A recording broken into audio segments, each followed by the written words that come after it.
anti-AI bandwagon, but there's also a pro-AI bandwagon. It's just kind of a shit-talking AI pro-AI bandwagon, because I'm not. I just like to make fun of the people that are really against it. And, we're not true believers in AI or against it, really. When it comes to this, I'm the Joker, basically. We're pro-chaos, I guess. So this is the first AI-generated rom-com, or at least it appears to be. And it's produced by TCL TV, which is the home appliances and television manufacturer. This tracks, because if you want an unbelievably mediocre TV, TCL is the company for you. So this is awesome. They're creating their own streaming service, and this is going to be one of the first things they put on it. It's called Next Stop Paris. And they actually released the trailer for it last month, but we missed this, and it's just making the rounds again. Let's watch this here, guys.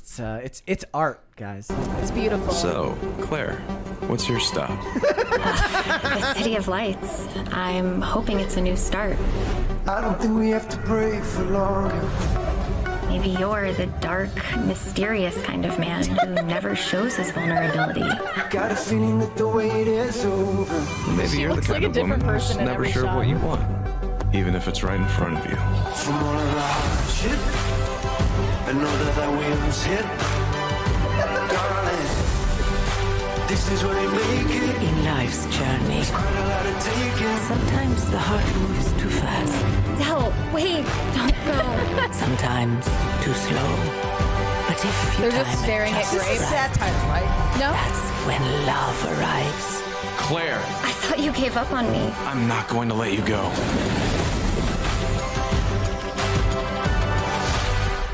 Who's excited? If Hallmark Channel doesn't come out with Next Stop Madrid, then they're just failing. Okay? They really should be on this. So this is an original production originating from the studio as an AI-generated special. It features professional voice actors and an original script. So the humans wrote the script for it, but they're basically using Stable Diffusion and other technologies to put it into something that you can watch, maybe tolerate. It opens with a young woman on a train who, despite being heartbroken that her fiance ran off with someone in her wedding party, Look, I hate it when that happens. has decided to go to her Paris honeymoon destination solo. While on board, she meets a mysterious stranger, and their love story blossoms as they explore the City of Lights together. The best version of this would be and to watch it in optimal performance, you have to watch it on a TCL TV as well. Of course. You can't. If you watch this on a Samsung TV, it's just gonna look like shit. It has to be. And make sure to have motion smoothing on. Yes. It has to be formatted particularly for your TCL TV. And Tom Cruise comes in to do that video that he did with Christopher McQuarrie to talk about turning off the motion smoothing, and he's like, a lot of times you're watching a movie and it doesn't look quite right, and you just don't know why.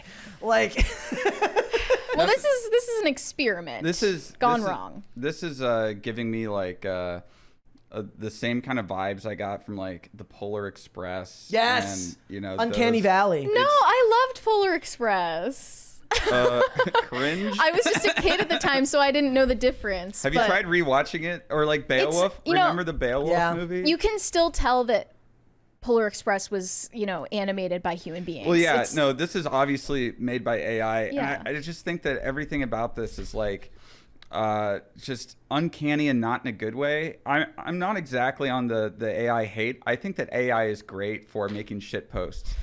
It's so easy now to make insane shit posts for Twitter with AI, but as far as it being used in movies, I haven't been able to see an example where it actually made anything better.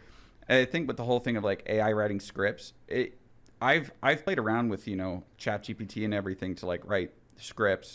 In fact, I have a video on my channel where I had AI write the video on my channel, and it gives you the most mid-wit sort of not super great. It's not even a take, because I think ChatGPT and other AI, it's just not capable of sounding opinionated on anything. You have to say there's something when general statements. There's something with creativity that is the human spark, the human soul that goes into it. Now, to be fair, a lot of Hollywood is pretty soulless. So, you know, I was going to... That's, I think, where most people's point of contention is these days. They're like, look, it would be one thing if you were pumping out good art on a regular basis, but especially for the big budget stuff that people are watching, a lot of that does feel soulless. I mean, a lot of Marvel films feel like they could be written by AI. Like, even more so that, like, I watched the trailer for Twisters, and I felt more for that than I have for a Marvel movie in a long time. The thing that I hope AI does is it creates this threshold, right? Where it's like, AI's not going to be able to give us, like, the next Godfather or the next Citizen Kane or something. That takes, like, a real creative talent, right? To give us films that are that great. But it can give us, like, the most kind of mid-tier, mid-wit stuff. You know, but it can create this threshold, and it's like, look, if you want to compete with AI, you have to get better. I also think that a lot of it is that, look, when you talk about the process of AI finding information and then condensing it down and giving you a bunch of information that's been processed, it's different from somebody telling their life experience or telling a story that's unique to them. It is not a bunch of categorized and collated bits of information that add up to something. It's a unique experience. Well, and it's not just the unique experience, it's the unique subjective experience too. It's that subjective experience that you can portray onto film that allows, like, the audience to feel empathy towards the character. This is why a lot of people have a problem with modern Hollywood's decision to go with writing by committee. That it doesn't feel like a unique experience anymore. Yeah, you know, I actually went through this a while ago. We had a script that, you know, got kind of popular among writer circles in LA, and we had a studio who picked up the script. And what happened was, it first goes to, like, the intern. The intern then gets us back notes. Hey, I really liked it, but if you want the guy above me to like it, you're gonna have to change this, this, this, and this. So my writing partner, I told him, I was like, hey, just don't change anything. Let's just force this thing up. And he's like, no, we got to change it. This is how you play the game. It goes through several stages, and every other person who doesn't even know what they're talking about is saying, you got to change this thing about the story. You got to take out this thing. By the time it actually got to the top, it was totally neutered. It didn't have a voice. I was like, this script sucks. But that's now. what AI does. It aggregates opinions and inputs from the entire... Somebody in the chat says AI can pull from all human experience. I don't want something pulled from all human experience. No, I want something pulled from an individual's human experience. Because there's already enough cooks in the kitchen in the entire filmmaking process. So a person writes a story, and it goes through editing. Now, theoretically, you go through minimal editors so that it touches as few hands as possible. But then it goes to production design, and then it goes to a director, and it goes to... There's so many levels to the filmmaking process that it really is a miracle when it comes out well, because that type of collaboration isn't easy. So I will say this, to a point you said earlier, like, if a trailer is really long, does that mean it's going to be a bad movie? And I said, not necessarily. But what I will say is, if you want to know if a movie's gonna be really mediocre, go on IMDb and see how many writers are credited. Yeah. If there are a ton of writers credited, it's probably not gonna be that. I mean, great. I say the same thing. Like, I'm not even a huge fan of, like, multiple directors on a movie. That hardly ever happens. So like, they were doing that with Marvel movies back in, like, there was, like, 2 directors on Black Widow and a couple of other ones. I'm like, I don't want that. I want one director's vision for this film. Yeah. It's a little bit different with showrunners. Like, a lot of good shows that I like have had multiple showrunners, but that's not quite the same thing. Well, the process of TV is a lot different than film too. Yeah, for this, like, I'm laughing at this. Somebody says this is like AI is just going to get better and better, and this is all cope.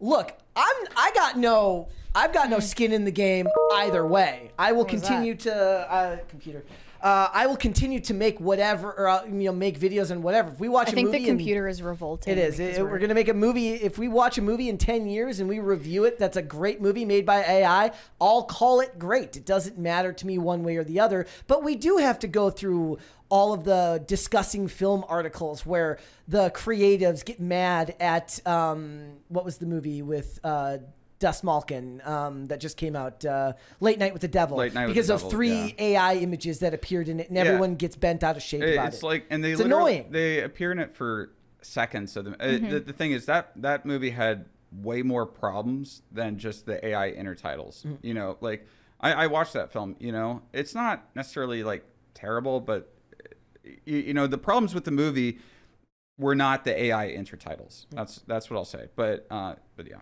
After the strikes, particularly, I think that people, I mean, this probably applies to a lot of people in the chat right now. People became more sympathetic to AI taking over Hollywood and threatening people's careers in Hollywood because they're incredibly entitled. And that's fair, but spitefully supporting AI movies and lacking faith in human creatives does not faith in AI make. You know, I don't think that you should have a blind faith in progress for any form of technology. I think we just need different creatives. I feel like the creatives are being pushed up now are just not very good. I don't think it's just that. I think that the process is no longer, like I said, it's writers' rooms. We got a $20 from, who's this? It says Hero, I can't read the full name here. Hero Return of the Humans. Like to send you to Hero merch. Where do I mail it to? We don't have a P.O. Thanks box for the content, anymore. guys. Yeah, we don't have a P.O. box. Too many weird things got sent there. Yeah, it got weird. Yeah, but thank you for the super chat. That's all you need to send us. Thanks you. Anyway. We appreciate that, and thank you for watching. It's got a lot to do with writers' rooms in the fact that most people look. We talk about it all the time. I don't think that Hollywood is devoid of creativity. I think that the bean counters aren't going to approve $100 to $200 million budgets for movies that have the type of creativity that people actually want. Why? Because Fall Guy cost $160 million and made $20 million and made $30 million at the box office. And even that was based on a television show, but was at least an original idea that was very different from the script. But the average movie like that, with none of the IP around it, again, I loved The Creator. Cost $80 million to make, barely made any money. People don't actually pay attention to the new original ideas. Yeah, well, I think that that's Hollywood's fault too, because I think that Hollywood saw like Marvel and saw sequels and reboots as a gold mine in the 2010s and basically conditioned audiences to only go to see movies for IP, and they got away from the whole star system because, you know, back in the day, like say in the 70s, Jack Nicholson could do some weird movie or some like Jack Nicholson could do a movie like King of Marvin Gardens and still have people show up. He could do One Flew Over the Cuckoo's Nest. And Denzel Washington could do that. Yeah, and so when you had the star system, and the stars, you can say that they get overpaid, but people go to see the movie. People at least went to see the movies because of the stars. So yeah, you know, they got more money than maybe a person should get for that job, but really they're getting paid for all the marketing stuff to get people to see the film. And it's like when they say athletes are overpaid. I'm like, have you seen how many people are in the stands at those events? Yeah. All of which are paying to be there. Yeah, paying and a lot of money. That. We went to see a $100 million movie last night, and there was like 2 rows of people there. Then think about a football game, and the stadium is full every single time. Tickets that cost quadruple what those cost. And that doesn't even show the gambling around those. Oh, man. games. Well, yeah, and so it's like when we moved away from the star system to the IP system, now people, they go to see a movie because they recognize, you know, the whatever franchise it's a part of. And I think that when we had the star system, I think it made for more interesting films and more original films. I keep saying, like, what I miss is we've left the era of the good $50 million movie. Yeah. Or even the good $100 million movie before. Like, Tony Scott made amazing movies with $50 to $100 million budgets that I still watch to this day. Yeah, Tony Scott had a real knack for just beautiful images too. Yeah, I love Deja Vu. I watched it, or Man on Fire. Man on Fire, also that again, Denzel, which was based on it was another movie, but a lot of people probably went to see it because Denzel was in it. The Hunger, the vampire movie with David Bowie. I think that was his first one. Top Gun, of course, Top Gun. That was Tony Scott. There's just and of course that's a director, not a but those stars, right? You had Man on Fire had Denzel Washington. Yeah. You had Deja Vu was also Denzel. and also a younger Jim Caviezel in that. Yeah, and then in The Hunger was David Bowie, and I think was it Catherine Deneuve? Yeah. Just. We've gotten away from the system. In IP, to me, it'll always feel more soulless and empty. It is also part of the reason we're screwed, because then they're just going to drop whoever they want in there, regardless of talent. Yeah. And they'll change the characters to look like whatever they want. Back then, you couldn't do that. You can't race swap Al Pacino or Denzel Washington because they're the stars. Yeah, and also like when you're making these IP movies, you have more cooks in the kitchen because of like whoever owns that IP, whoever owns that that brand or whatever, then they get a say in how you can tell the story, and you know what I mean. And it waters everything down. It's watered down Hollywood actors, and they've been complicit in putting in, and raising up all these like very mediocre actors because they don't really matter. People aren't going to see the movies because of the actors, and they're not going to see the movies because of the directors for in large part too, because every other part of these films is completely interchangeable. It doesn't matter. They're just making soulless products. Hollywood is raising up mediocre actors. It sucks. Also us. Sydney Sweeney rules. We should give her more movies. Well, yes! Sydney Sweeney is producing a lot of her own stuff. I love that about. Yeah. I love that she's into the business acumen of it all. Yeah, and I hope that people like Sydney Sweeney and Glenn Powell can raise themselves up as like star. Even though I'm not a huge fan of Sydney Sweeney's acting ability, like I hope that they can like work to sort of get that star system back. And I think that that's what they've been trying to do, because I think that when you have a star, like when you have an actor, and the thing is actors will want to make money like everybody else, and they'll take these big budget roles, but then since they're actors, they want to have interesting roles too, and so then maybe they'll go do this like little indie film that's super cool, and then you get more people to watch it. Sydney Sweeney was basically saying the quiet part out loud about why she took Madam Web. Like, it's a stepping stone. And I wanted to meet people at Sony through that movie. Yeah. And she didn't actually care about the movie itself. When Wes Craven would talk about how all he really wanted to do was make a love story, but he had to keep making horror movies. He made that love story. Yeah. We got a $20 super chat from High Voltage 75. He said, Mr. Corner, recently there's been some discussion on PCC about which Terminator film is better, T1 or T2. Which of the two is your favorite and why? It's been a little while since I've seen it. Seen either one. I like both. Terminator 2 I watched a lot more as a kid, so I probably have to go with Terminator 2. I saw a great argument that somebody made that said... Is that controversial? No, that's the... Saying T1 is the hot take. But I saw a great point that somebody made. They said T1 is a horror movie and T2 is an action movie, and they're not really comparable. Yeah, that's true. It's like Alien and Alien. Yeah. Thank you, guys. I point out, I said, like, because of I was sick the first time I ever saw T1, and so when I hear that score, it gives me fever dreams. Yeah, no, I mean, T1, Schwarzenegger is pretty, he's pretty scary in T1, but he's badass in T2. I was also pointing out that I still think Salvation is underrated.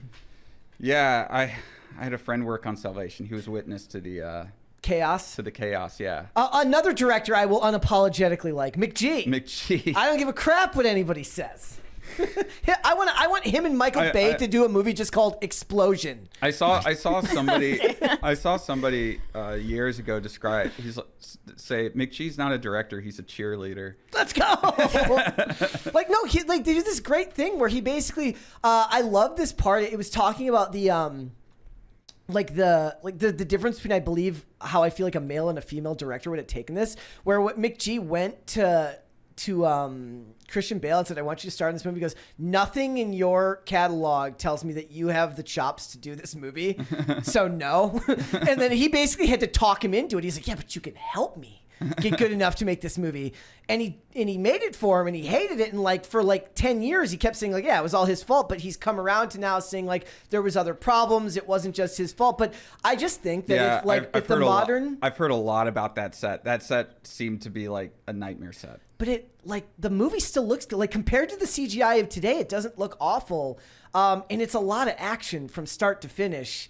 So I just laugh because I think if a modern day if Olivia Wilde was told that, there would be article after article after article written about the misogyny of Christian Bale for telling her that you're not good enough to direct this movie. Well, yeah, that's why she's been given so many chances. Yeah. Well, now what's the movie she's making next? That we were talking, she's making the Evangeline movie. Evangeline. Yeah. No, and she just got cast in a new movie called Sex Something by Greg Araki. I don't know. Sex Something. That's an interesting title. Well, I forgot. I'm gonna IMDb this really fast. Okay. But it's Greg Araki, who's like the gay edgelord from the 90s. Who does that make him like the Ryan Murphy of is Ryan Murphy then that? He's way edgier than Ryan Murphy. Okay. Yeah, let me see, upcoming, I Want Your Sex. Yeah, that's what the movie's called. So that's what Olivia Wilde is going to star in next. Thanks for watching. Listen to full episodes of Pop Culture Crisis on Spotify. Keep up with us on social media and make sure you subscribe and ring that bell so you never miss the show. Bye, guys.